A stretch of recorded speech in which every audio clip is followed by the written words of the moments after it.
In 5, 4, 3, 2, 1. Ladies and gentlemen, welcome back to the Art of Move podcast with myself, Anthony Manuel, my good friend, Dr. William Raybar. We're out here in the Canadian Rockies trying to find the grand unified theory of human movement, biomechanics, functional fitness, and what it means to live, be, and exist in the human body. Today, we are going to do a follow-up episode to our previous episode where we're covering fundamental definitions within the fitness industry. Last episode, I believe we covered the term strength, stability, and what else did we do? There was another one that we did. Ooh, I can't even remember strength, stability. Yeah, we'll have to look back at that. Either way. Strength was the main discussion that we ended up having. I think the first entire hour, 45 minutes to an hour, we just defined strength, and we could have gone on. In fact, I got some interesting messages saying, hey, there were other aspects of strength that you could have defined. And it's like, yeah, of course we could have. It's like we could do an entire podcast series on just what strength is, both physiologically, philosophically, etc. But today we're going to be covering a few different topics. One of the ones that I wanted to talk about was flexibility, often bundled in with the idea of mobility. Flexibility in terms of, what does it actually mean for athletic application, for biomechanics, for the context that people generally use it in. The way that we kind of approached it last time was, how does the industry use the term? How do we see it used, industry-wide? How does the public kind of look at these terms? And then how are we defining it in our own context of conversation? So when you hear us use these terms, we don't want anyone to be confused. We want it to be on record what we mean generally. And if we mean something else by it, we'll usually clarify anyway. But having clear definitions of some of the fundamental terminology of fitness is very important. So today I wanted to kind of dive into flexibility first as kind of our entry point into this. To you, how do you define how do you see people defining flexibility in the industry? I'm glad you said that, because I was going to say that it's very different. I think the public and the mainstream just means passive range of motion of your joint, right? So if you see a yogi, they're flexible, right? Like it's more of like a passive range of motion versus mobility, which I see as more active range of motion, if I could sum it up, right? But let's have a conversation and dig deep into what these actually mean, right? Because I think the cure for people's pain in general is, I need to be more flexible. Like if you're inflexible, I'm in pain, of course I need more flexibility. Like this is what I see all the time, right? Like I'm doing yoga with my strength training. How come I'm still in pain? Right. And so it's just like, definitely that's the cure. I just don't have enough flexibility. Right. So people are thinking that they don't have enough range through their joints, and that is fundamentally why they are in pain, and that's why they have limitations sort of idea. And the idea is that more range is better. Is there like a point of diminishing returns that you think the public generally has, or like what? Because you get that a lot, right? People come in to your chiropractic clinic and say, I need to stretch more. I need to get more flexible. And so what's their perception of like an adequate amount of flexibility as it pertains to their body? What do you think the perception is? I think it's usually, I don't think that there's the thought there of how much, right? I think I'm lacking it. I've seen somebody online show flexibility and they're looking great and they don't seem to be in pain. Then I need more flexibility, right? So usually it's a basic stretching protocol. I hesitate to say protocol because most people just like, hey, I'm going to do this basic 15-minute stretch routine to get more flexible, right? And some people will go as far as to go to yoga, and that'll increase flexibility, passive range of motion of the joint. But, I think FRC, like functional range conditioning, really like was the first, I'm not going to say the first ones, but they popularized it in like the therapy world, where it's like, do you really need flexibility, or do you need mobility, which is your active range of motion, active flexibility? Can you control yourself in this flexibility? And that was kind of like the next level cure. When I think Kelly Starrett kind of goes up with this, right? Like active flexibility equals mobility. So if you can control your range of motion in your joints, then that is the ultimate.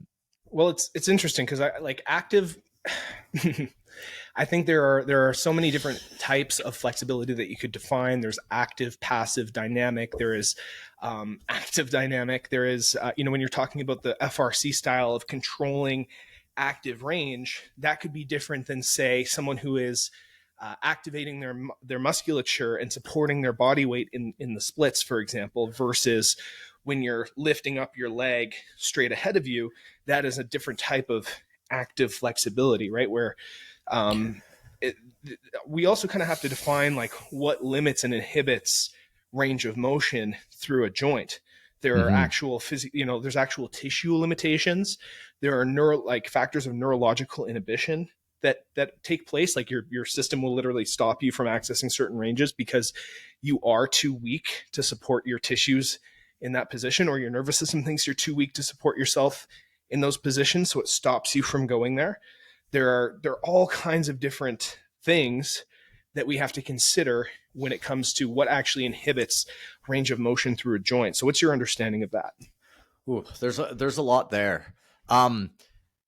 So there is like the act of being in flexibility. Okay, so I think that's what you were talking about first, which is I'm going to regroup and just say that yes, I agree with everything that you said there, right? And you're talking about the mechanical aspect of it, where your tissue is just too short because you've chronically not been in that range of motion, and therefore you need to over time build tissue to get to that range of motion, and that requires kind of like strength training. And a lot of the flexibility guys are going like, it is strength, you're just weak in a certain position, right? Mm-hmm. Are you weak neurologically or are you weak mechanically, right? So yeah, I think you were spot on there. And like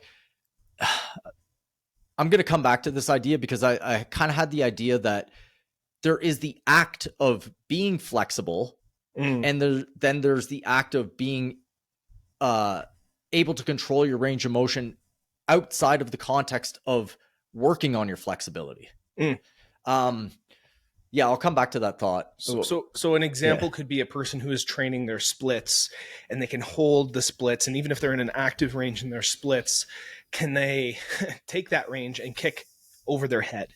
Can they use that? Can they control their leg and lift their leg straight up? And can they do an active split by engaging the agonist muscle of the antagonist that is being put into the stretched position? That is kind of how I'm visualizing it. Now, I did Lucas Heron's range of strength certification 3 years ago now. Yeah. And there was a lot of education on flexibility in the he didn't want to necessarily at the time differentiate between flexibility and mobility, because that's generally the idea, is that mobility is like, oh, flexibility is this passive thing, but mobility is your strength in an end range, right? And that he didn't want to kind of differentiate between those two, because that just generalizes flexibility into the one category of passive flexibility, where a person is just so relaxed in those positions that they can sink into it without any resistance, either from tissue or from neurological inhibition. And that's not necessarily that wasn't how he approached flexibility training. It's not how I approach flexibility training, and it's not it's too generalized of a definition of what flexibility can mean. Flexibility in terms of like access to range of motion in a joint. Well, this is interesting, because in what context are you accessing that range of motion? In what biomechanical action are you engaging to access that range? I think that is a really important question to ask when you're talking about flexibility. Yeah, you hit the nail on the head there, right? Like, again, it comes back to context. A couple different points. One would be there's open chain and closed chain. I think you mentioned that earlier, where, having your feet grounded or having your hands grounded and working against resistance versus working freehand, right? Like, do they complement each other? Are you actually, like, let's say ATG, long and strong, right? You want to be flexible and you want to be strong in that flexible range of motion. Now, does this transfer over to movement? I'm always like, does it transfer over to movement? And I think it transfers over to a certain degree, right? And it definitely transfers over to specialties like kicking. If I want to kick high, I have to have that flexibility, like no matter what, right? Mm-hmm. So it does transfer there. But how much flexibility do you actually need to live in your daily life pain-free and still be athletic, which we have to define as well, right? Right. We should define athletic. Exactly, right? So I don't think you need as much as kind of what the industry leads on. I'm definitely not a flexible person, but what I do have is the ability to get out of positions that I'm in, let's say, and get in trouble with, right? So let's say skiing, your legs are free and they split apart sometimes. I don't have flexible adductors whatsoever, right? Especially compared to people who could do the splits and whatnot. But I always get out of that trouble when that happens, or almost always, 99% of the time, right? There's always going to be some sort of mistake because you're going fast, right? But I have the ability, my brain knows what to do at that point. So I always give the analogy, it's like when you're moving, let's say you're an ATG guy, right? And you're like long and strong. Okay. When I'm moving, does your joint, let's say your ATG split squat, right? When you're running and you slip out, do you go into an ATG split squat and just hold and look at the camera? Like, hi, you know what I mean? Or like, I'm in an ATG split squat, right? Or does your body reorient itself and get into a better position automatically? That's what I want in movement, right? So how much flexibility do you actually need is the real question, right? Well, and need for what, right? And that's like, because you and I generally come from the first principle of allowing for pain-free function of the human body as it relates to gait mechanics and living as a human being with the basic demands of living as a human being, having a certain level of adaptability to novel challenges that might arise, and to be able to take on a different variety of challenging tasks that your environment might pose. For example, you and I went hiking on my birthday last year, and there was a point where I slipped and I went into that deep knee bend position just for a split second, but that's how I caught myself. And it's like, oh, if I didn't have the resilience in that range of motion, who knows what, like, I could have busted myself up pretty hard, And so but I didn't stay in that position. I didn't have to do reps in that position. And I hadn't done ATG split squats in probably about 3 years. Or 2 or 3 years. And so, how much flexibility do you need? Well, how much flexibility do you need for what? I have friends who are MMA fighters, who are pole dancers, who are expressing flexibility in an artistic or athletic way.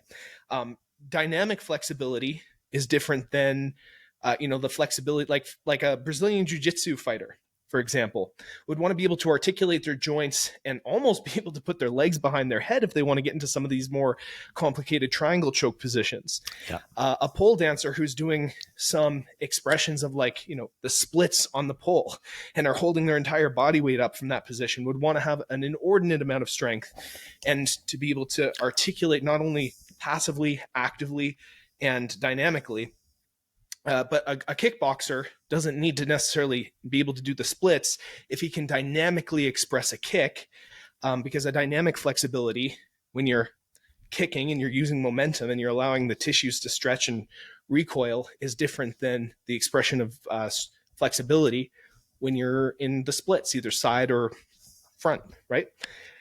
So how much flexibility do you need for what? Well, in terms of our first principles, you need enough flexibility to express the ranges of motion that are relevant for gait, probably that allow you to sit comfortably on the floor for extended periods of time in various positions, and allow you to reach overhead to grab and grasp things that are over your head. That's probably what I would say. I'll admit I can't sit crisscross. I never could. I don't even think I could. I think the angle of my hips doesn't allow it, but I couldn't do it as a kid, and I still can't do it now. Right. So, that would be a problem. Right. And it all depends, like, where are you starting from as well? And what's your goal? Right. Is it pain-free living? Is it to kick overhead? And what's your starting point now? So, a lot of people think it's tissue length, and it is to a certain degree, but take a look at FRC's principles, which is more joint related, right? Where if you can't use your joints like they're naturally designed, then your tissues won't be allowed to move in a large range of motion, which is pretty much their thought process behind it, right? So I think FRC works really well with a sport like jiu-jitsu because it is very much on the ground and joint control in that way.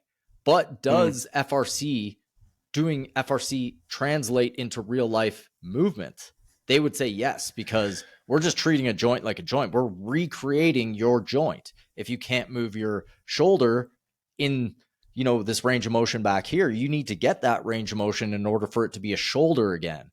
However, they're missing the reorienting your body around it into when it comes to a movement, right? So they would probably believe that happens automatically, or you learn that separately. And I think, if you're saying, well, we treat a joint like a joint, it's like, well, how does that joint behave in relationship to the entire system as it pertains to the function that joint is designed to handle, right? Because a joint is actually a part of an entire system that's meant to handle particular tasks.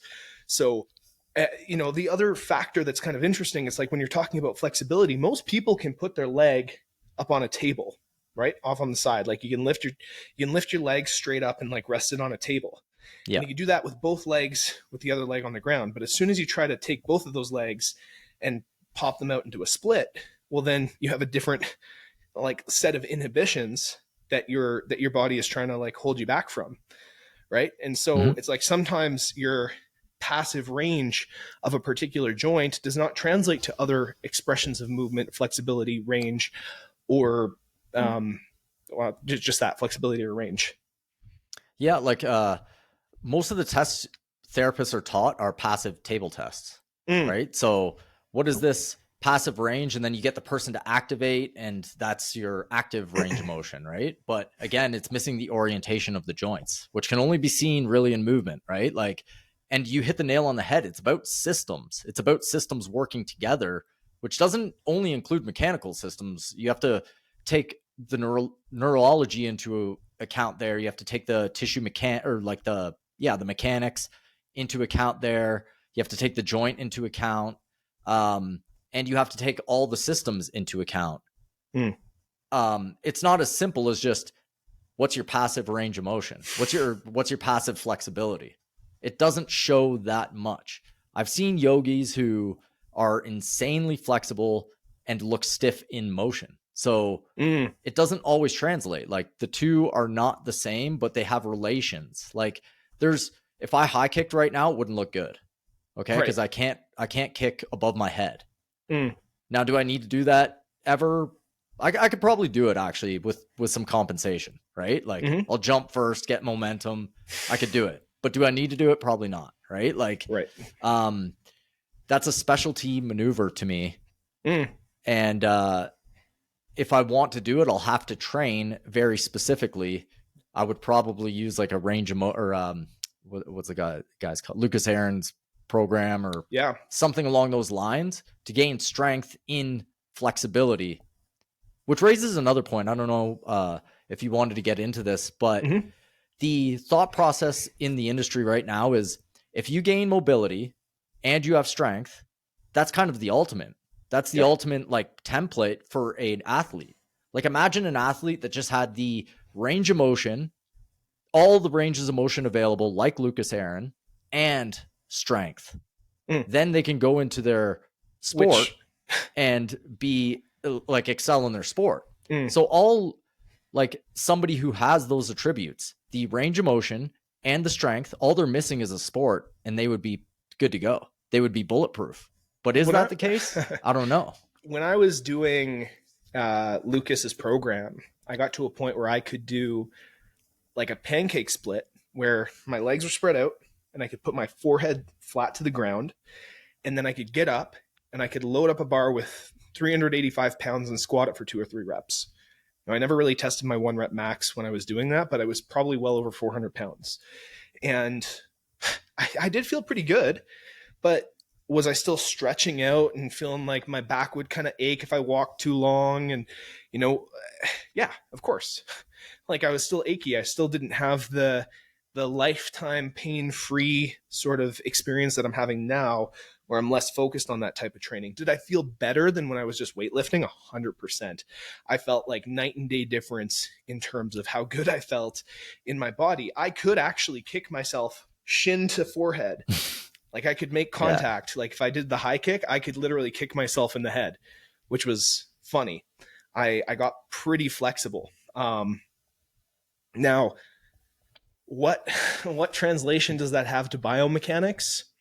Well, if your body learns to organize itself in particular ways and it has access to all these ranges, but it still doesn't know how to optimally transfer energy in an efficient way, then you haven't learned how to transfer energy in an efficient way, right? So the question that kind of comes up, one of the criticisms about training flexibility through stretching, whether passive stretching, active stretching, training these extreme ranges of motion that comes up in the functional fitness industry, is that it can lengthen tissues in a way that makes you flaccid, that makes you not have tensegrity, or like an even distribution of length and or compression and tension that naturally keeps your body buoyant and supported without effort, right?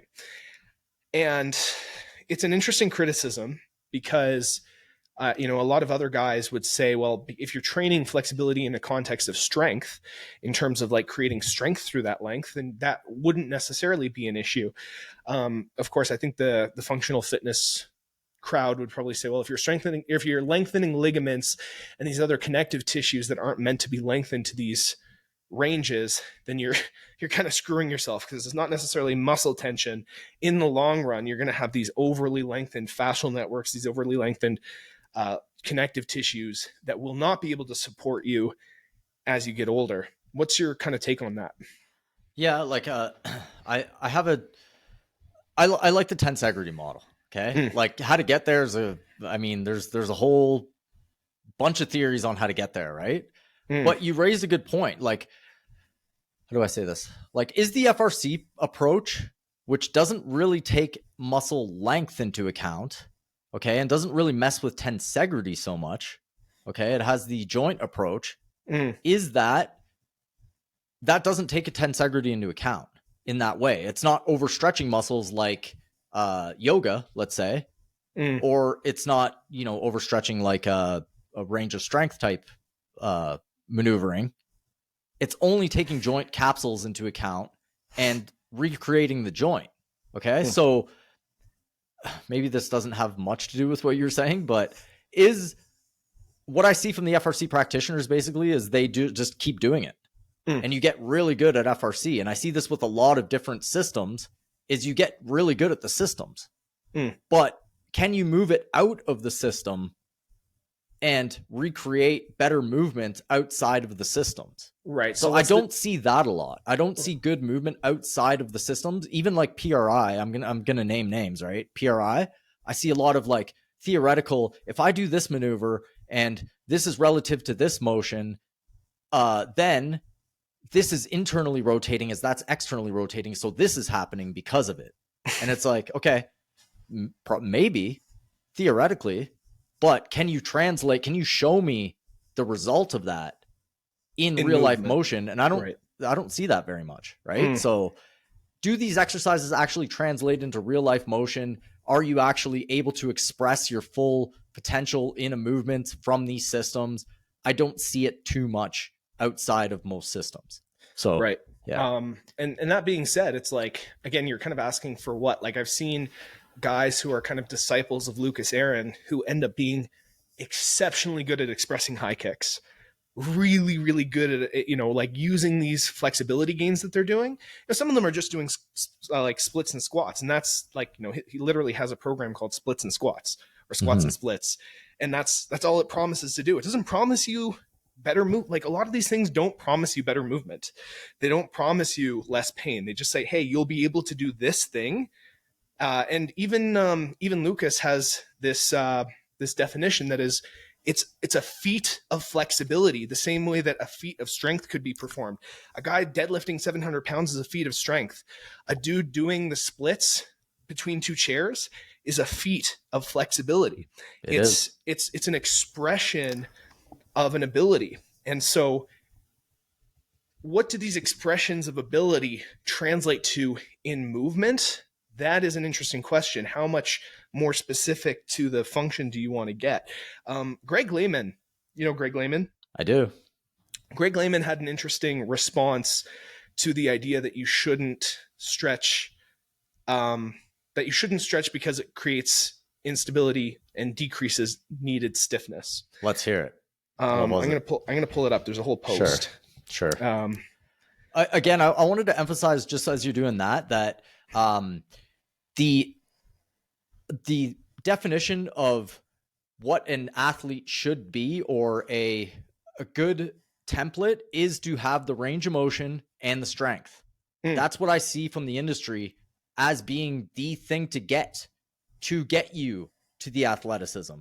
You have this template of strength and mobility, right, and then you can move it into your sport. What if you don't have a sport like 99% of people? What happens then, right? And I want to come back to that, because I think another thing that you could do is just add in, if you have strength, mobility, and good mechanics, then you're probably better off than 99.9% of people. The question is how are you defining good mechanics, and good mechanics for what? The idea of like your sport requiring certain mechanical expressions. Like our friend Steph came out, and he's a high jumper. He has different mechanical requirements than someone who's playing football or someone who's playing hockey, right? Mm-hmm. So that we should circle back in terms of athleticism and sport expression in a second. But I kind of want to dig into this. Can you see this post by Greg Lehman here? Yes, I can. What part were you emphasizing there? So he was talking a little bit about, stop stretching your neck shoulder tendon because it will create instability and decrease needed stiffness. And this isn't just an argument that you hear in like about the neck shoulder tendon, but he had some interesting perspectives, right? Mm-hmm. Stretching does not decrease connective tissue stiffness in the long term. It increases mobility, but does not change stiffness or stability, according to the research that he's talking about. Stretching is tensile load, the same load that strength training imparts to connective tissue to catalyze tissue resiliency and increased stiffness. So why would you expect the same input to lead to a different output? So it's faulty reasoning. Stretching will make you less stiff in the short term, but don't confuse short-term changes for what happens in the long term. If you did that, you'd have to conclude that strength training makes you weaker in the long term because you produce less force at the end of a workout. So much of our biomechanical advice is wrong, not because of, quote, pain science, but because of a deeper understanding of biomechanics. He's arguing it's time to be movement optimists. And then he lists a bunch of different studies to do deeper reading. So he's basically saying warnings about stretching are not supported. Advising people not to stretch because it will create instability and decrease connective tissue stiffness is a wholly unsupported statement that belongs in Reader's Digest, not best practice advice. We consistently see that stretching does not change tendon or ligamentous stiffness, and its impact on muscle stiffness is rather small. Any thoughts on that? This is a brilliant post. Not that I agree with it, but it's a great way to segue. First off, does he use the tensegrity model? Probably not. I'd have to take a look at each of these papers and see what the papers actually present in order to rebut. But even when he says where was it? That it will create instability and decrease connective tissue stiffness. Does he have stability in the model of the mainstream? He's talking about mainstream instability. So stretching, which is not what I use. Connective tissue stiffness in the long term. It increases mobility, but does not change stiffness or stability. Yes. I don't know if I agree with that. It depends how the stretching is done. So I'd have to take a look at the papers which he's presenting and go with that. Can we go for the slide by slide here and just talk about it? Mm-hmm. Want to go to the first one just to actually get into it, right? Yep. So the first one is stop stretching your neck, shoulder, tendon, whatever that is, because it will create instability and decrease needed stiffness. Okay. So the way that the stability model is right now, like we've done so many episodes on this, is a rigid structure, which you co-contract and it holds. That's not what I think stability is, right? So first off, the language here is different from what I use, right? Or what we use. So is he correct in his own model?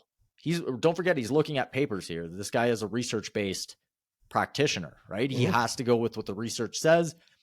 Stability is not modeled in a tensegrity way in most papers. They don't even mention it. It's not a thing, right? So he's not speaking on that, and he probably won't speak on that because it's unproven or not in the research, right? It is in some research, just not like, the mainstream. It's not there, right? So stop stretching neck shoulder tendon because it will create instability and decreases needed stiffness. I don't agree with that. I don't think stiffness is the key in the first place. So we don't I agree it won't, because I don't agree with the definition.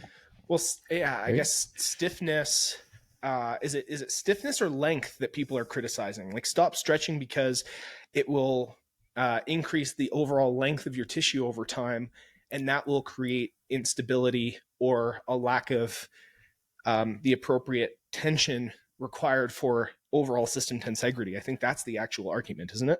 But I don't think he's thinking that. Not in this. Not in this context. Because the mainstream is just thinking you stretch and you're going to decrease the stiffness. It's literally that simple. They're not thinking tensegrity. They're not thinking what is stability? Is stability dynamic that comes, goes from a back to the center point and the ability to, snap back into a center point, right? With what we defined last time. He's not thinking any of that. The regular trainer out there is thinking, they did their cert where stretching, I'm going to stretch for 30 seconds this way. That's probably what is found in the research that he's looking at. I'll have to take a look. And that'll decrease the stiffness of the area. Therefore, don't do it. Right. So none of this is even applicable with how he looks at it, in my opinion. Okay. No. Let's see the second one here. Yeah. So what they don't know is stretching does not decrease connective tissue stiffness in the long term. It increases mobility, but does not change stiffness or stability.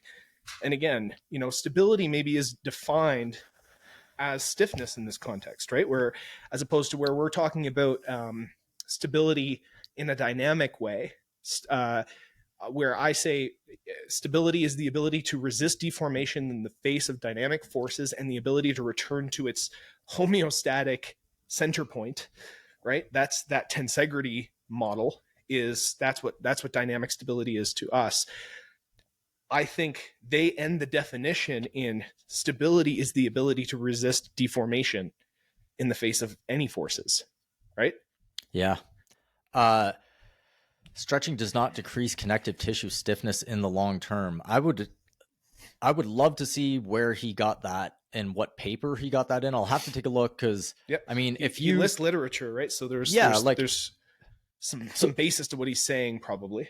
But if I stretch for a minute and it's not going to bug my connective tissue, but there is something called creep, and I'm pretty sure that is very well known in the soft tissue world. Basically, if I sit with very hunched back, okay, and I'm an office worker and I sit there all day, the connective tissue is going to creep into a lengthened position.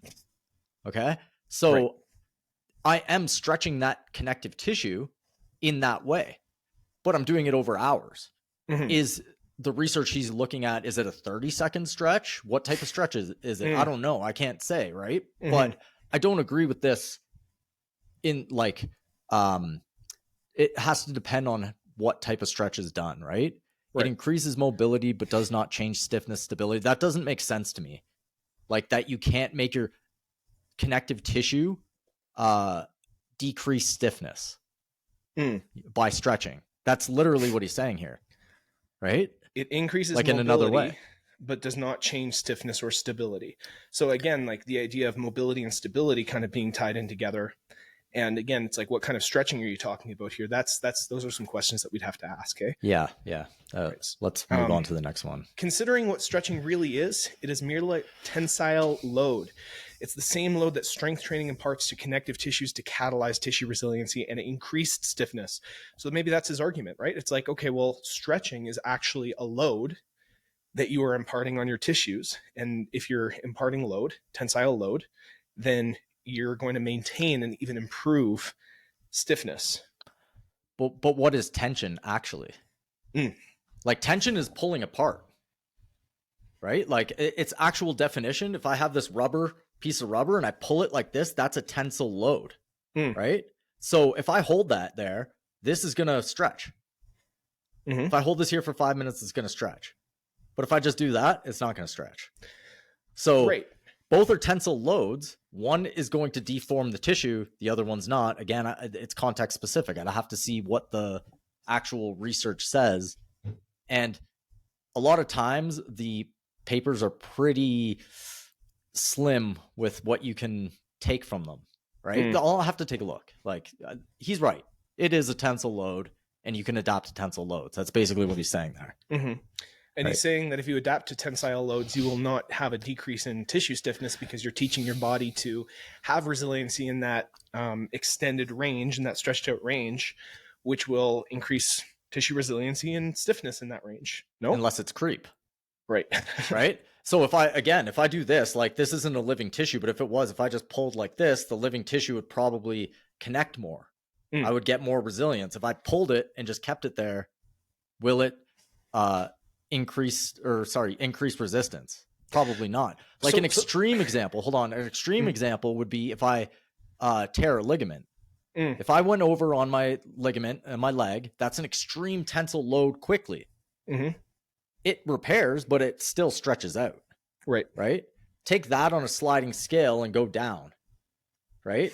So yes, your tissues do have the ability to adapt most of the time. Do they have the ability to adapt all the time to everything? I don't think so. No. So, well, and the question is, can you hit that sweet spot of increasing tissue length and having even maybe that creep effect, but then training the antagonist and the more contractile element, like maybe the short range. This is the ATG kind of thought, right? Like train long range and short range, and then you're sort of you're resisting that whole issue of having overly lengthened without strengthened short range stuff.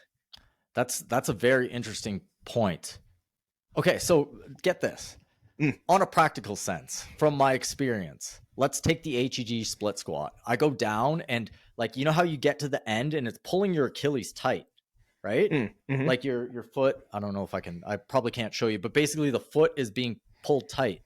So you're pulling that Achilles and making it stretch. But in function, I want it to bounce. I want to train the bounce. So at that stretch state, if I hold that for a long time, I'm going to lose the bounce ability just from deformation of the tissue. And not only deformation, it's more like they know that a viscoelastic property of fascia is that if you pull it like a gummy, the gummy stretches out. But if I just pull it a little bit, it's going to go back to its original state. That's viscoelasticity. Now, in my experience, when I tried to stretch my Achilles out like that, it didn't feel good. I didn't feel bouncy. I was losing bounce and it felt a little bit painful. Right. So there you go. Like you really have to impart what you want on the fascia in order to remodel it how you want it. And it's not this simple. Yeah. And I'm really curious because I know you can train multiple energy systems. I know you can train for different movement capacities. I know you can increase strength and range of motion at the same time. Could you, in theory, could you train the limitations of range of motion required to have that bouncy state while also increasing range of motion in other contexts? Like, could you have tensegrity? Could you maintain tensegrity while also being able to do the splits and also being able to do back bridges and some these like contortion yogi expressions of movement? I think some people could, depending on your tissue quality now, how old you are, where you were in the past. I don't think everybody can. No. Definitely not. I think you have to specialize at some point. If you're a 30 something or, late 20s and you like been on the computer your whole life and you want to do it all, probably not. But if you trained from a young age and you already have those attributes, then you could probably do a lot more. This is theoretical, right? Like I'm just going with my experience here. My Mm. experience says that if I don't train it bouncy and I train it stretchy, I'm going to lose the bounce. I That's my guess experience. I guess I guess the question is because like in CrossFit we've experienced the phenomenon of like, oh, if you the like the convention was if you do too much cardio you lose your gains and you don't get strong. CrossFit kind of slapped that presumption upside Absolutely. the head. So it's like, could you train multiple functions and multiple expressions simultaneously? Would you want to? First of all, seems like a lot of work and a lot of planning and a lot of careful uh, sort of consideration for all the different ways that your body would have to adapt. But could you be bouncy and springy and have good mechanics while also, being able to do the splits and being able to even say back squat? Like, I don't know that you would like our audience probably has no interest in back squatting necessarily. Maybe you do. Some do. Yeah. Some do. But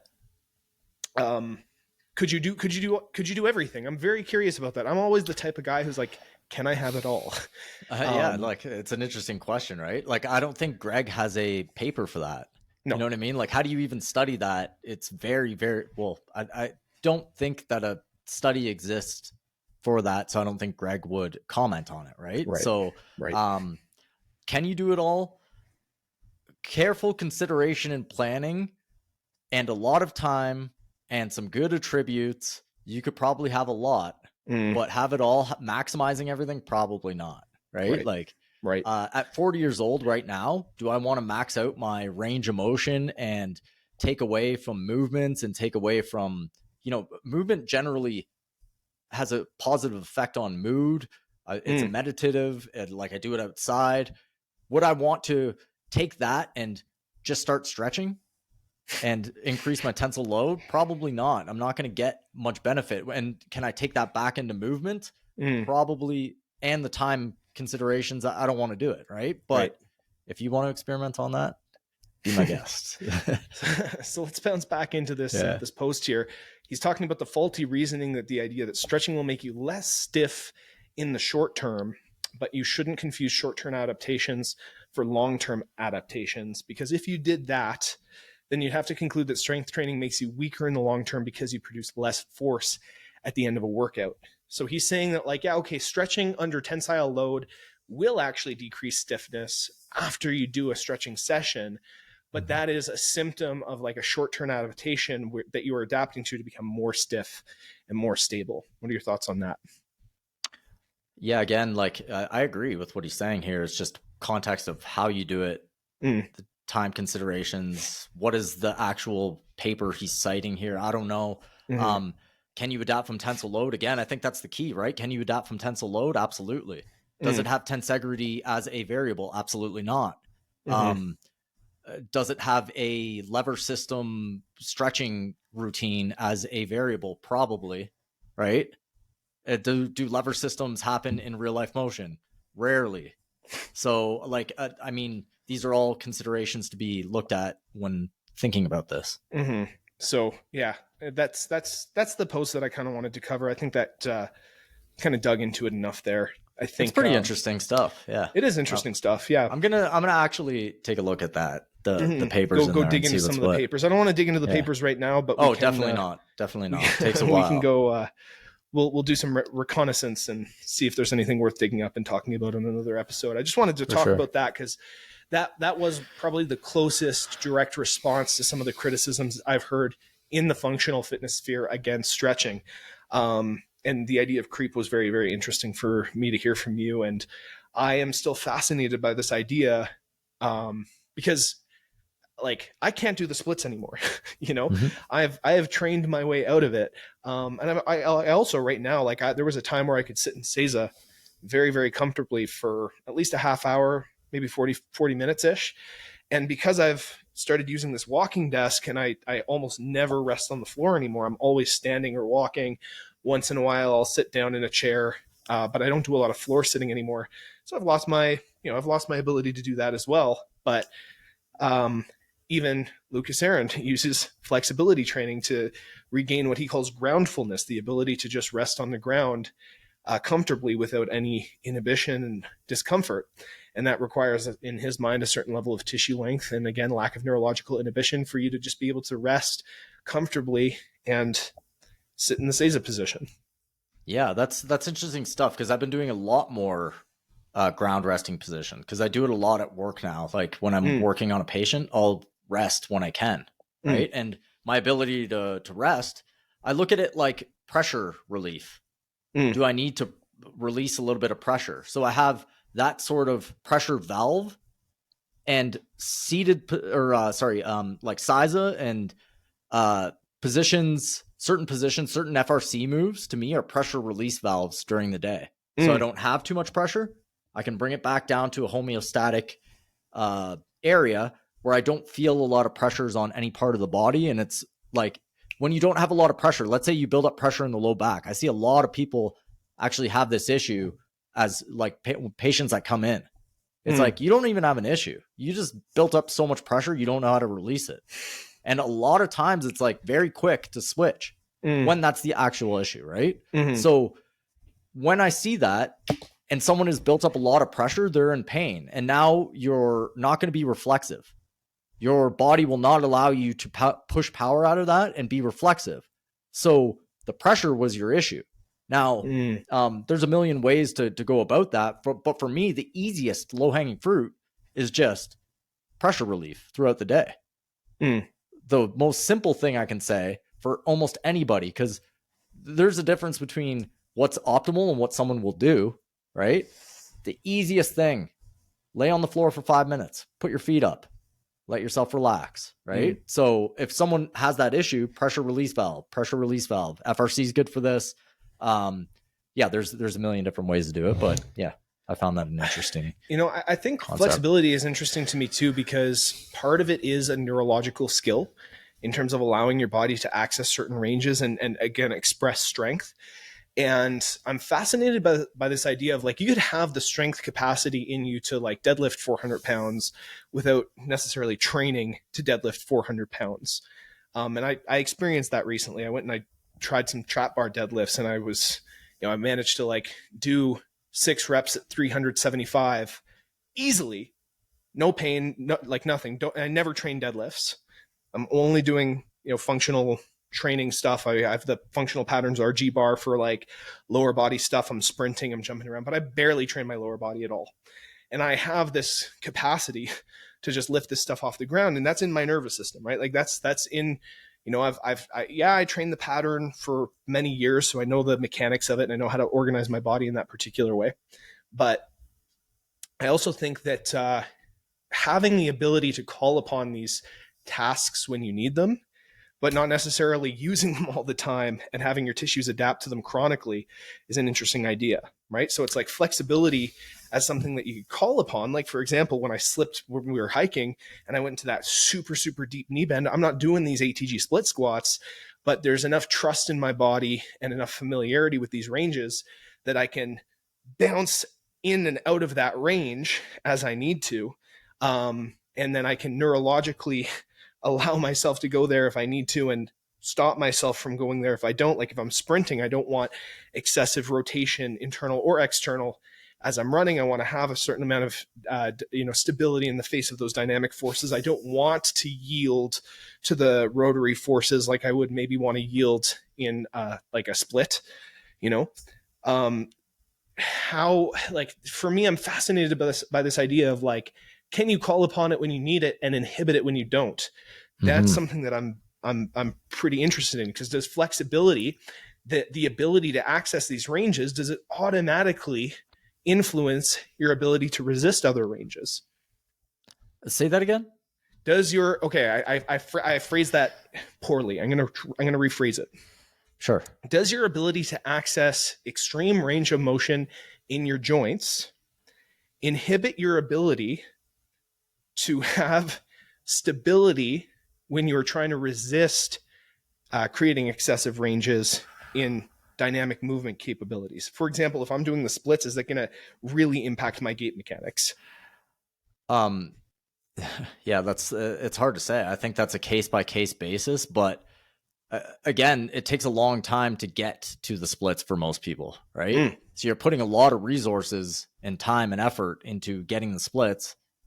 Will it mess with your tensegrity? I absolutely think so for most people. Like it's going to change the tensegrity of walking forward because it's a completely different thing. Your legs are splitting apart versus walking straight forward, right? And one is holding and the other one is energy motion. So I would think that yes, that's the case, but I do agree with you that like you should have the ability to kind of do both optimally, right? Like would I want to have, like at this point, would I want to be able to do the splits given no other repercussions? Absolutely. But I just know that like I only have so many resources. I only have so much time. Is that something, is it a goal worthy of achieving for a high kick, which I'll never use other than, you know, shadow boxing or kicking a bag or something like that. Right. Yeah. So it's not worth it for me, but like, yeah, I agree. Like, you should have the ability to do both. And I do think one impacts the other most of the time. What do you think? So I think that when a person is training the splits and they're training flexibility in general, they're not thinking about tensegrity. And I think it's the context of training. What you said about training resources, like for example, if I was doing all my work for, you know, my structural integrity, doing move med and doing functional patterns and doing stuff, but I was also doing like throwing in 2 or 3 sessions a week of Lucas Aaron's flexibility training for the front and side splits. Would I be able to have both? Would I be able to create adaptations for both? Maybe, maybe, because I think that, you know, you're neurologically reinforcing gait patterns when you're training for tensegrity, and when you're working on your gait mechanics, you're working that bilateral motion. You're teaching your body to behave in that particular way, and you can reinforce that. And if they're different skills, they should be able to express themselves in different contexts, right? Like, does specializing improving throwing impact your gait? I mean, if all you're doing is throwing, then sure it would. You know, of course it would. You're winding up and you're twisting your body and you're throwing, and that has nothing to do with how you run or how it maybe has more context than doing the splits, because there's rotary motion and there's integration of the entire system, and tensegrity is an important part of that. But if you're overly specializing in throwing, especially if you favor one side, well, of course that's going to affect your gait mechanics. It's going to impact the way that you spiral. It's going to impact a bunch of different things. Well, let's switch the question. What does tensegrity have to do with the splits? Like, what tensegrity do I need in order to do the splits? What do you think? Tensegrity meaning an even distribution of compression and tension that allows your, like, it doesn't, right? Like, yes. But the question is, can you return to a homeostatic state of tensegrity after you get out of the splits? Right? And that's what I'm saying is, like, can you train it so that's like, okay, I have the range of motion, I have the strength, I have the tissue development, but I also have the tissue development and the neurological patterning and the strength to maintain tensegrity when I get out of the splits and I'm standing up and I'm walking again.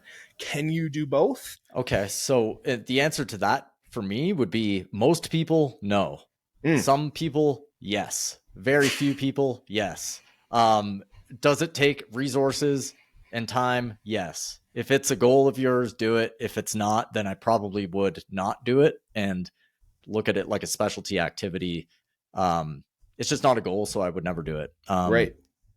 Most people don't have those attributes. Some people are born, like, there is a wide variety of what you see out there. Some people are very flexible. Some people have, natural elasticity in their movements, in their connective tissue. Some people are not elastic in their connective tissue, right? There's a wide variety of variation out there. To say that you definitely can or you definitely can't, I wouldn't go that far, but for most people, probably it's not worth it. Time allocation and resource allocation, and it's two different systems working simultaneously. Yeah, and again, like, I'm fascinated by the idea of, like, how can you work these two systems in harmony with one another? Like, if someone is, you know, invested in a hobby, like, it's not a goal for you, right? But, like, I do know people who use flexibility as part of their art, and Yes. it's like, could they have a practice that improves their tensegrity alongside of that? Yeah, like, let's take a I can't remember the guy's name, Juji Mufu or whatever his name is. Yeah. You know, did I say that right? Yeah, you did. Crazy. Okay, so that guy, he expresses, these crazy maneuvers where he's doing these flexibility, the splits on chairs, like very, very flexible type of maneuvers, and he's jacked, right? So that it's an interesting thing to watch. Would I say that he moves well? I don't think that he moves well, but if you ask the Instagram crowd, absolutely he does. But you know what's fascinating about him? Yeah. He used to be a tricker. So he used to do a lot of acrobatic tricking and a lot of very dynamic gymnastics oriented cool moves. And that's just he got too jacked. Now it has to be more static flexibility feats. Now it has to be more strength. Now it has to be here I'm going to do a deadlift on roller skates and then backflip, right? Linear movements, because he specialized. And now he can't do those dynamic tricking movements as much anymore. He was good at tricking before he got jacked. True? Yes. Yeah. Yeah, and he probably was naturally jacked. Like there's that element to it as well. No, he wasn't. No, you see some pictures of Juji like before he started getting into this. He was a pretty scrawny dude. Interesting. So like it almost never goes that you become a bodybuilder, that type of physique first, and then you get into feats of movement, right? Mm-hmm. Or feats of, like, I wouldn't even say that's movement. It's more specialty, splits like we're talking about, right? Maybe Lucas Aaron did it. I'm not 100%. Yeah, he came from a powerlifting background like I did. Okay, interesting. And then he got into gymnastics training, so like more like the Chris Sommers gymnastics body sort of influenced stuff. And so he was a gymnastics guy for a little while, and now he was like, why not just put the two together? Oh, very interesting. Yeah, like I wonder, one, how naturally flexible he was. I don't know. And how much gymnastics influence he had there, and how naturally jacked he was as well, right? Like, I don't know any of those variables, so I can't say. He seems to be doing that sort of thing, right? He's maximizing the strength and range of motion and doing old school strongman maneuvers, I guess you can call them. Does that translate into movement? Again, the template and the mainstream would say that's the best template. He's got it all. So he's just missing a sport. And he'd be bulletproof in the sport because he's got the mobility, he's got the strength, and now all he's missing is a certain specialty sport. Maybe. I don't know how many people, like, I don't even know that he would believe that necessarily. I think he's pretty honest about the fact that it's like, hey, I'm doing flexibility and I'm doing powerlifting, and I can do these weird ranges of, like, he does unconventional lifts, right? So a lot of rotary stuff and single arm stuff and over the head stuff and side bending stuff. And so there's expressions of strength in multiple planes, and that makes him more resilient, right? So there's an element of like, well, I'm strong and I'm resilient. But in terms of, I don't necessarily think he's saying it's like the ultimate expression of everything ever. No. Like, oh, man, what I'm trying to say, like, let's take ATG for example, right? What is their motto is length with strength.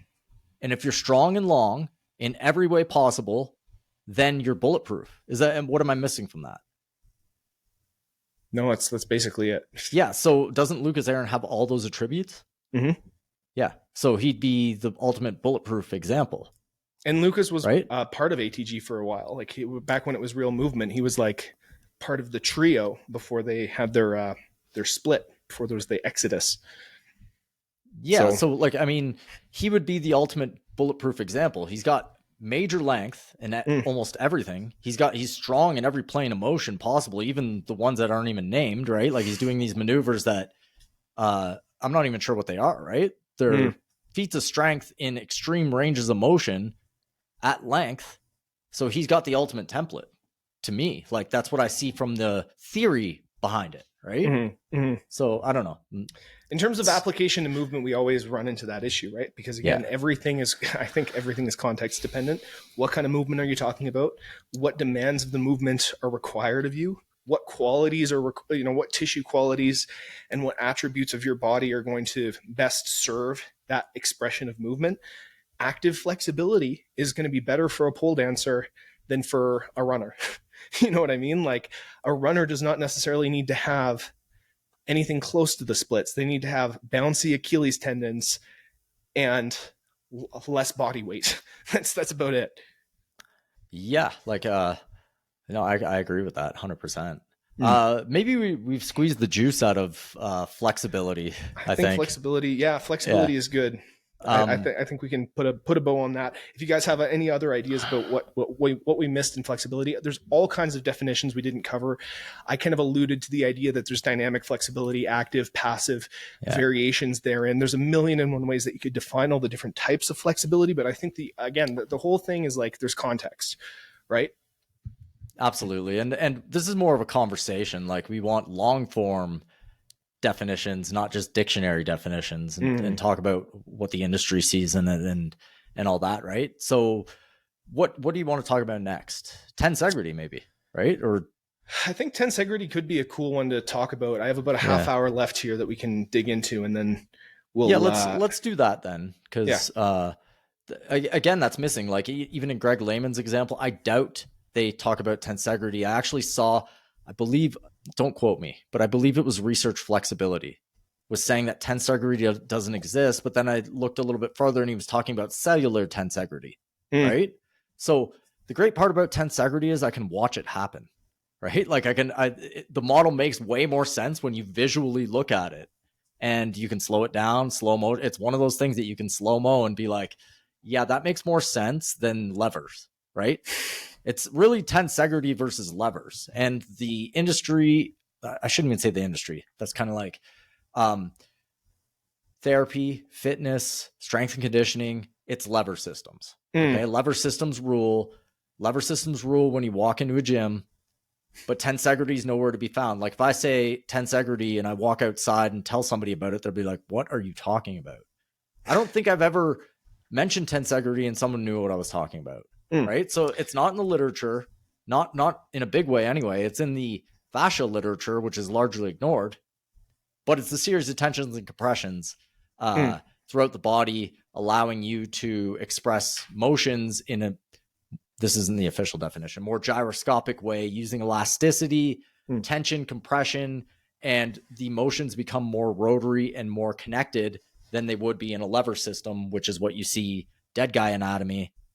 Which it's funny because a lot of people mention dead guy anatomy and then use table tests and be like, that's So it. That's dead guy anatomy. I want to take a second to like kind of get like a working word based definition of what Sure. tensegrity could mean, because maybe some people are like, what the hell is tensegrity? You're talking about it, True. and I'm not True. really following. So tensegrity, you could even look at the word. It's tension and integrity, right? Those are the two, or tensional integrity. Those are the two words that portmanteau together to make up the term.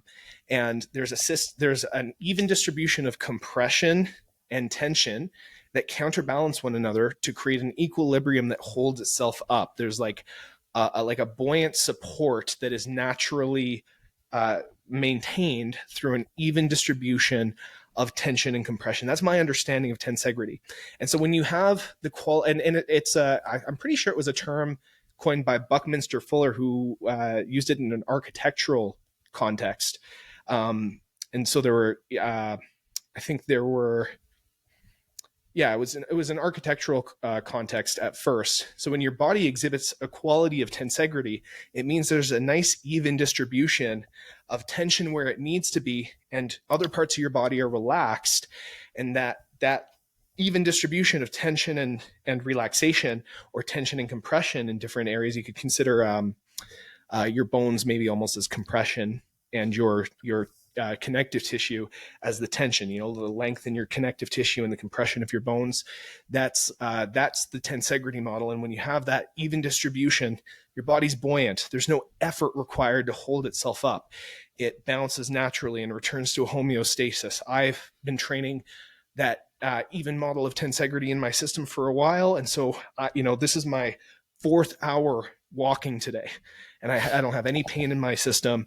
I'm just buoyantly bouncing from side to side, and my system is maintained, and there's this nice even distribution without any and the reason that this is desirable is a lot of times when people experience back pain or pain in their joints is because there's an uneven distribution of this tension and compression, and it outsources into one particular area. The tension or the compression or the weight and the that sort of like makes its way into a particular joint, and that's when you get excessive compression. That's when you start to experience joint pain. So tensegrity is desirable because it naturally keeps the joints in an optimal state of compression, an optimal state of load distribution that doesn't outsource to one particular area of the body and cause pain. So that's my understanding. That's my working definition. It's how I visualize it. Yeah. No, I liked all that. That was fantastic. That's about what you can say about that. Like I have a model right here, right? Mm-hmm. This is the pelvis model. This is actually I think this is from Tom Myers, right? So you can see as I move my leg here, everything moves. It's not just one part. It's not just the leg. It's not just a lever.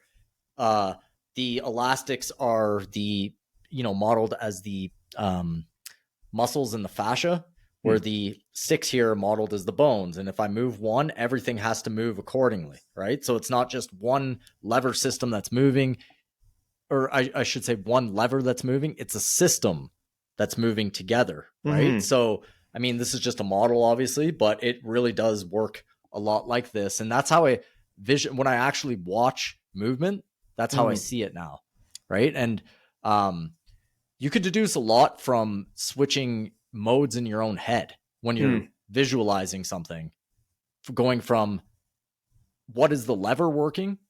So where most people look at the knee, it's just like a straight back and forth lever, but that's not really how it is. It's a series of tensions and compressions from your quad and your gastroc and those muscles working both rotary and lever. Right. So the knee may be a bad example. The better example would have been the hip, right? Or the ankle. But it's not a lever.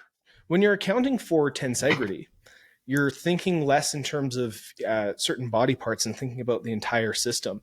So what does, and this is interesting because this ties into flexibility when we were talking about getting the splits, what does lengthening the tissues of the hamstring and the hip flexors due to the tensions in the lower back, due to the tensions in the core?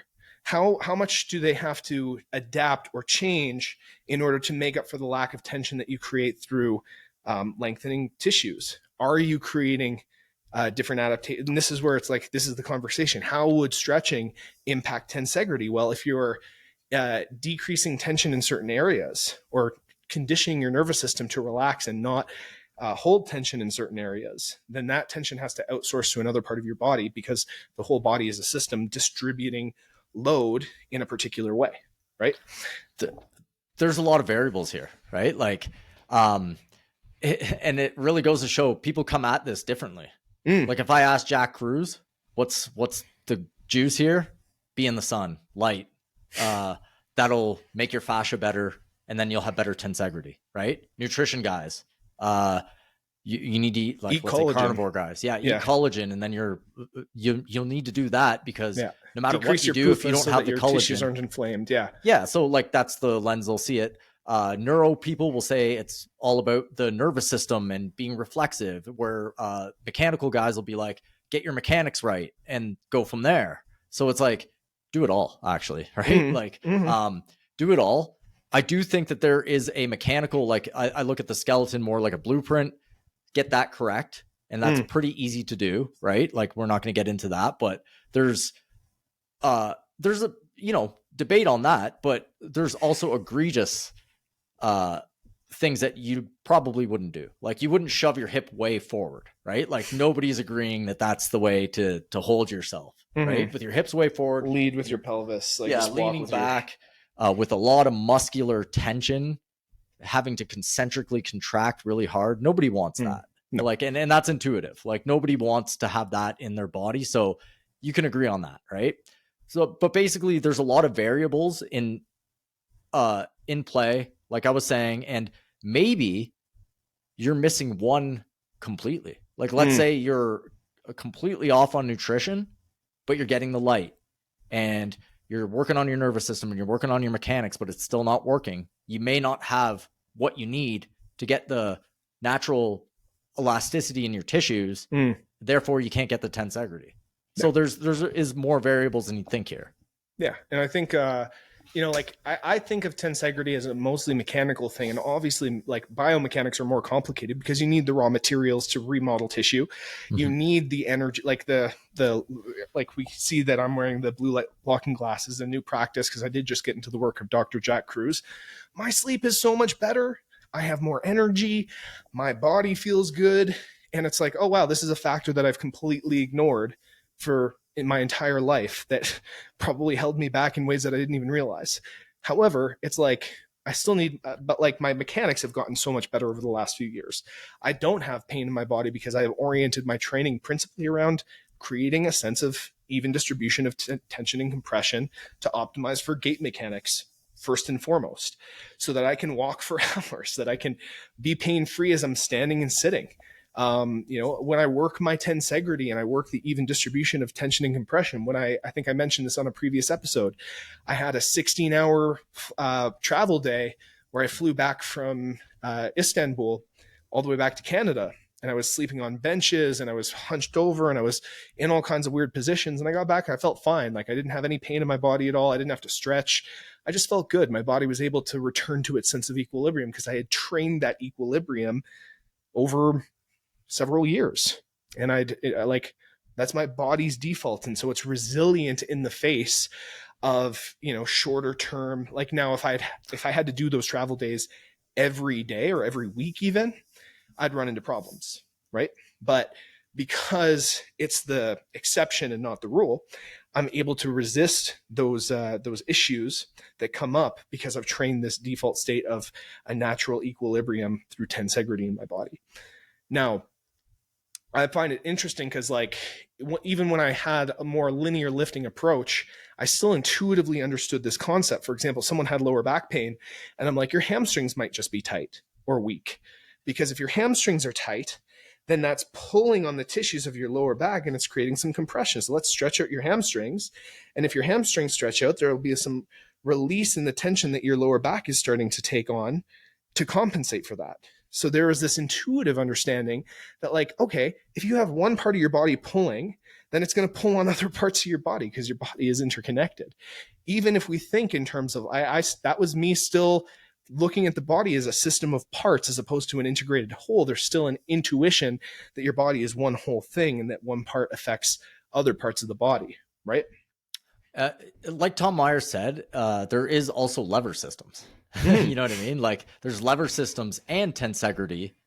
It just depends on, like, your body moves with tensegrity, but you can make it a lever system by lifting. Lifting is very much lever based for the most part, right? The heavier you lift, the more linear you have to get for the most part. Again, and right? I would say, like, rather than say your body moves with tensegrity, you could almost just say that your body moves as an interconnected whole.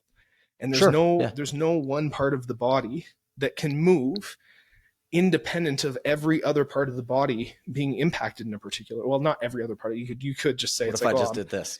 Yeah, that's what I'm saying. It's like I was literally going to use that example. Yeah. It's like this, but it's like it's not affecting my scalp, or is it?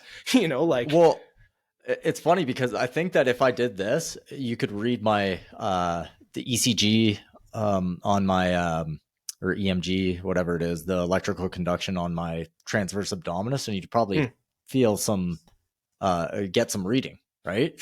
I'm not 100% on that, but I'm almost sure that even if you do this, you're going to get some reading in the TA from some electrical studies, right? So the body is interconnected. There is priorities. I mean, we could get into that on what, like, I wouldn't work the tensegrity of my finger over the tensegrity between my ribs and my pelvis. And what does the tensegrity of your finger even mean? Like, just an even distribution around the cylindrical structure of your digit. Like, for me, tensegrity is a whole system's state of affairs. Yeah, that's a good point. Like, I'm trying to get back to the juice on this one here. An example. It's always good to go back to real life examples, right? When I was like a jacked bodybuilder, power lifter, whatever you want to say, lifting heavy, jacked, much more heavy, I would go to run, and I would feel like when my legs snap back, Mm. the tensegrity of my body would increase, meaning that like all the tension I would feel as my leg come back and it would snap back forward, right? Great to run fast linearly, right? But it's pulling so hard on my joints as I'm doing that there's a cost to it, right? So is that tensegrity, or is that tissue stiffness and stability that we were talking about, or excessive stability? Well, it's tensegrity as I'm expressing the movement. Like I'm expressing the tensegrity I have at the moment. But it is also what you just said. It is also tissue stiffness, which is a variable of having tensegrity, right? So what I'm saying is now I wouldn't feel those same pulls as I would when I was way more jacked. And therefore, I could say that I wouldn't say I feel less connected, because I feel more connected now, but it was easier for me to feel that snap back, I guess you can say. But it was too much. It was too much for my body, and I could feel that intuitively, right? So it's just an interesting side note on like the look into tensegrity, right? So you could have almost tensegrity in a static state, right, where you have an even distribution of tension and compression, and it holds yourself up, and you have a good standing position. But as soon as you start expressing it dynamically, that's when you kind of run into some interesting issues where it's like, how much can you dynamically express that even distribution of forces, or how efficiently can you distribute forces in motion and then return to that homeostatic center point of even compression and tension within tensegrity? That is an interesting concept to me, because that is interesting. A lot of people can work these like stiff static positions, but then not necessarily have the tissue resilience or the viscoelastic qualities that you were alluding to before that allow for the movement and the return back to that homeostatic baseline. Yeah. No, I like what you just said there. That's great, because it's not the same when you're standing still, when you're moving in different contexts. Again, that context specific stuff comes back and everything, right? As far as center point goes,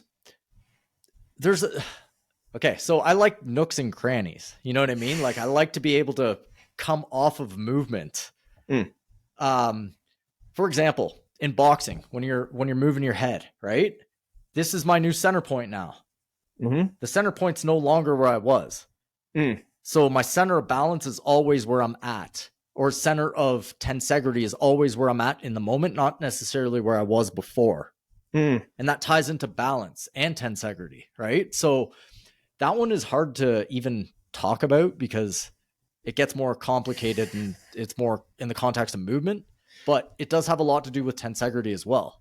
Well, because again, I think the way that I'm thinking of tensegrity as a state is a state wherein there's an even distribution of load, where there's no load that's being outsourced unnecessarily to one particular part. And that's when you're talking about efficient transfer of energy, it means that there's an even distribution and transference of load. That's dynamic tensegrity, maybe, is where there's like an efficient transfer of energy, versus static tensegrity. Well, it's an even distribution of load where nothing is being outsourced unnecessarily to one part, making the structure weaker. You know what I mean? Like, unless you want it to be into one part. There's times where you want to increase tension and compression in one part versus another. Contextually. Contextually, yeah. Like in certain movements, there's definitely times where I want a load way more in one section than another. So I don't know how that plays into the definition at all, right? Like, there's a difference between static and dynamic. Well, and this is the thing. Like, I'm thinking about you skiing, for example. You're going to want to drive through your legs when you're doing a hard turn, but then as you release that turn, you almost want the energy to trail through the rest of your body. You don't want to have the tension stay just in your legs the entire time. There's a transfer through the rest of the system. So it's like, yeah, you could concentrate force for a second, but it's how that force transfers through the rest of your system efficiently. That's what I'm kind of getting at. It's like that, like tensegrity is when your system is interconnected enough and knows how to distribute load and transfer it through, rather than getting stuck at one part of the chain. Does that make sense? Yeah, and that kind of really, brings the point that tensegrity is dynamic, not static, right? It is very dynamic. There's times when it is static in terms of like if I'm standing still, but I think it should be defined more in a dynamic context, which is what you gave the example to. Yeah, and I think, like again, like static tensegrity is just even distribution of load. Dynamic tensegrity is the ability to return to that equilibrium, and it's that like the fact that is your base point where there is efficient transfer of energy and a return to a state of even distribution of load where you're not outsourcing load to one part of the system or one part of the structure, which will make the overall structure weaker because there's too much force in one place. Very interesting. So there is a dynamic component, and that dynamic component is you could distribute load more in one part, let's say, but eventually it has to redistribute back into a shared load according to the correct biomechanics. And I almost want to point out too, like as we're having these discussions, like I'm sure we could go look up definitions and we could talk about like the engineering mechanics of tensegrity, but this is the art of move, right? I think we're kind of bored of like specific dictionary definitions where it's excessively logical, and like, not to say that there's not a very, very important place for that. And Will and I have done more than our fair share of reading studies and participating in scientific thought and literature, and in general, like being very logistically sound. But we're talking about the experiential side and the felt sense and the art of all of this as well. So it's like when we're talking about our own definitions, we're talking about the cross section probably between scientific and like maybe literal definitions of these things and our own experiences of these definitions as we're living in the human body. And that's where the art of move comes in. Well, we're working this out too. Like we're working out the nooks and crannies of the definitions, right? And there's not a lot out there on this. There may be, the dictionary definition of it, and there may be people talking about what it is, but like in the context of your own movements and like your own practice, not a lot on there. So I do like taking the time to, rather than outsource our thinking to looking up definitions on Google as well, to hashing some of the stuff out ourselves and to come to our own definitions and then contrast them against other things. It's like, hey, let's take the collective of our knowledge as it is right now, let's hash it out and form it and like compare and contrast and come up with our own mental models, and then let's take our mental models and vet it against other people's mental models. I think that's where I've gotten the most juice in terms of practical application of things. That's where the best stuff has come for me anyway. 100%. There's a lot of smart people listening that will add on and definitely tell us where we went wrong. Yeah, and please do, guys. Like, if you're watching on YouTube, leave a comment. If you're listening on Spotify, you can go on Instagram and you can message us. You can DM us. I'm Anthony.Manuel, Manuele on Instagram. Will is at The Art of Move. And I think that's where we got to wrap it for today. We got flexibility and we got tensegrity. Two definitions. Amazing. Two definitions in an hour and a half, which is pretty good for us. Yeah, I would say. I think we did a pretty decent job. And if you guys have more contributions, we want to hear Anthony like what we missed out on. What are the things that you think are important for other people to hear? And we'll do some follow-up next episodes. Time. Probably posture, we'll compensation. Somebody wanted semantics. I think we'll get into power. So we have many more definitions to go. This is going to be an ongoing series. If you have any thoughts, any questions, any comments, throw them down in the comments section. Let us know what you thought, and have a good one, guys. Oh, Anthony's back. Yeah, my internet died, unfortunately. So I'm just saying, guys, if you have contributions, definitely leave them in the comments. And then, that's it, guys. Go follow us on Instagram. Give us a like and subscribe. Leave us a review on Spotify, iTunes, whatever you're listening on. We appreciate you being part of this community. The best part of this stuff is just having a community discussion and growing and expanding our minds as we keep moving through the world. So Thank you for listening to The Art of Move, guys. We'll catch you on the next episode. Have a good one.